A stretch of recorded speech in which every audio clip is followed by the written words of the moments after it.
What's going on, everybody? Mr. Awesome here, bringing you Moss Corner episode 2. Today I'm going to answer the episode's 1 question, which was, to recap, if you had the power, what would you do with it, essentially? This is based upon the big lotto that was held over the last weekend. I think it was like 600, hang on a second. Yeah, I think it was like $640 million or something like that, and I think there was 3 winners. And one of the things that I actually found pretty interesting was, well, one of them was like 91 years old, and then the other 2 were these 31-year-old females, women, ladies, whatever you want to call them. And they were both asked, you know, what would you do? What are you going to do? And I found it really funny how one of them had said, well, I'm going to, you know, like the normal stuff, I'm going to pay off all my bills and, you know, buy a car and all this other good shit.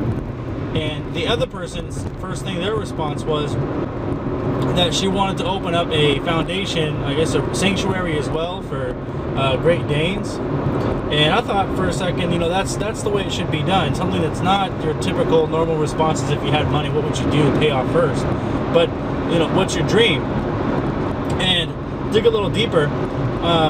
Everybody who buys into the lotto, and everybody who, even if it's your only like a one-time deal, you put 50 bucks in, or you do it every week religiously, either way you look at it, every one of those people has dreams. And they're going to sit there and just dream about, man, if I actually won this time, I'm going to be able to do so much and do these things. So I just find it, I don't know, I find it funny that people who get asked that question when they win, they don't have a response. They don't. I mean, $100,000 for loans, and you know, combine all that shit together, you have about $1 million, $2 million, and another 100 or so left to go. I mean, what are you going to do with that? So, anyways, here's my answer for that. I would actually do 3 things. The first thing I would do would be to fully fund my Play to Win gaming website. It's a big passion of mine. I love gaming and I like the industry. I wanted to get into some journalism when I was in college. It just never really worked out for me. I needed to, you know, work. And so and I still have the website. I'm the only guy doing it. And just because I'm so busy with, you know, I work 2 jobs. I have a wife and a kid, another one on the way, actually. Thank you very much.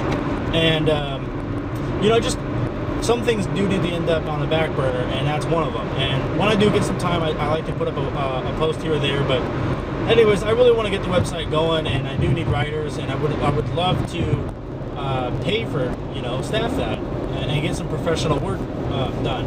The second thing I would do would be to, you know, there's so many game developers that were shut down over the last year, and a lot of them have some serious talented guys. Just no funding to back up any of their projects, as everyone's looking to make a buck, and which isn't a bad thing. But everybody does want to make a profit, and sometimes that sacrifices the gameplay in a lot of ways. Even games that are still funded today suffer from these types of things. So that would be my second thing, which would be to fund I don't care if it's indie or whatever you want to call it. It doesn't really matter what the goal is. The goal is that I wanted to create a video game that people want to play. I mean, everybody else has the same dream, but I want to fit. You know, there's a risk area of fitting with these niche gamers, whether it's a shooter, sports game, or action platform, or whatever the genre is. There's a level of nicheness to it where people don't want to venture outside of the norm too much because they don't buy very many games. You're a serious gamer, they're going to have whatever. I mean, they're going to have anything and everything that they want.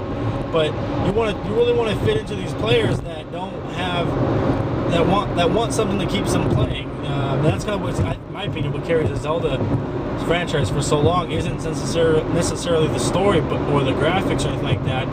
It's the gameplay. People like that gameplay style, and that's why there's very few other games that do it and do it well, or have to do it with a mixture of other things. So that's my second thing. And my last thing would be to set up a scholarship of some sort, or grants, or whatever terminology it needs to be. I want to fund people going to school, and I think that not just any school. Like, I don't want to fund people going to junior college and then going to university. I have nothing against people who are doing that, but there's a lot of people who don't go to school or are stuck looking into trade schools like myself. I went to a trade school for a few years, just to get their foot in the door in a job in a field that they are passionate about. And that doesn't have to be game design. It could be anything in the tech industry, electronics, gadgets, robotics, avionics. There's so many different things within tech and tech design that these trade schools, they're not horrible programs, but they're just really, really expensive. And what makes it almost not worth it in a lot of cases is the fact that they're not fully accredited, which means big employers aren't going to look at these students that are graduating as high-profile market candidates, unless, of course, they are the exception in their group by getting a lot of grades, a lot of good grades, A's, taking the initiative outside of just the coursework and getting certificates in the field, all those types of things. You know, there are definitely standouts, but there are so many graduates every quarter, every 3 months, in every field, in every one of those institutions, that there aren't enough jobs to market those. So that would be one thing that I wanted to do, would be to help, I guess, help start someone's dream come true. I know it sounds really cheesy, but a lot of the people that go to those schools are straight out of high school, where they don't have a whole lot of education or funding to back themselves up into, you know, a college, university, or even a junior college. Or you have people who have 20 years experience who recently got laid off, and this is their chance to either expand in their field in a different direction, or just to try something new completely. And you know, so you're gonna have a lot of adults, a lot of older people going to school in these programs as well. And sometimes, even though you're able to get your financial aid, you're still in the hole for another $50,000 or $85,000 once you finish. Even though you're not paying while you're going to school, it's nice knowing that you can go there and not have to worry about paying it out when you get done. And that really helps people focus on their studies and want to do well. A buddy of mine, he had everything paid for. He was in the military, and it was I think the GI Bill helped pay for everything. I mean, he had to pay a little bit at the end, maybe like a couple of $1,000s, but I mean, that's nothing. And he really took the time and really appreciated every second that he went in there, because he figured, hey, somebody is paying for him to learn the stuff. He's going to learn it, and it's something that you're interested in. No one's forcing you to go there. You're not taking accounting, or, you know, I don't know, whatever courses you take that you think will get you a job in, just to make some money. So those are the top 3 things that I would do. I didn't really get any responses to this question from a lot of people. I would love to have more, not just because I want comments and views and shit like that, but I really want to showcase other people's opinions. And I did get some good feedback from a couple of people who had some ideas in, you know, building some PCs and some vehicles, and really not just buying a car, but really customizing it out. And I get all that, I really do. But I really didn't get it. I mean, a lot of the things you're dealing with maybe $100,000, $200,000, but you know, I don't think that many people are really thinking outside of the box. Like, hey, you don't. I mean, I don't know. I'm speaking for them, and I have a feeling they're watching. So just know that I'm not trying to insult anybody, but at the same time, I would have loved to have more people think outside of the box. My sarcastic response to one of them was that I would have, and it mentioned that obviously I didn't have to mention I was going to buy a house, but I never mentioned that it would have a moat filled with, I don't know, AIDS-infected piranhas. You know, something weird, something like you can, I don't know. Anyways, that's it. Hope you enjoyed the video. Thanks for watching all the way through the end. And I don't have a question yet for Ma's Corner episode 3, so be on the lookout for that. It'll be a little excerpted video with just a question in it. But I do appreciate, again, I do appreciate the chance to communicate with you, the viewers. And actually, I have a question. Ding, ding, ding. Do you see the light? I do have a question. You guys are all YouTube viewers, and as a YouTube viewer, you have, it's not a responsibility, but there's a style to it. I mean, if you're watching the video in a news article that you clicked on, that's one thing. But when you go to YouTube and you check your subscriptions and you're checking links that are given to you by those subscriptions,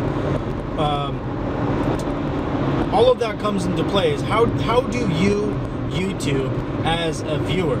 Do you simply just watch videos? Do you pass time? Are you interested in specific things like gaming or anime?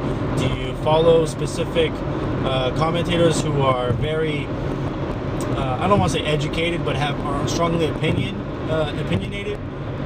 You know, all those different types of things. And also, are you one of the viewers that, hang on, switching lanes, are you one of the viewers that, I want to say is an effective YouTube viewer, where not only do you watch, but do you make an effort to like or dislike, not necessarily subscribe or share, but I would say just the like or dislike, or even comment. Are you one of those guys that has to comment in every video that you watch to show support?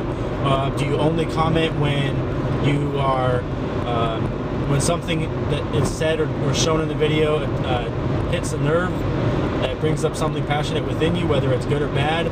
Or do you just comment to mess with the content creator? Maybe all of the above. I don't know. You guys tell me. And in the next video, I'll answer that question. So until then, peace.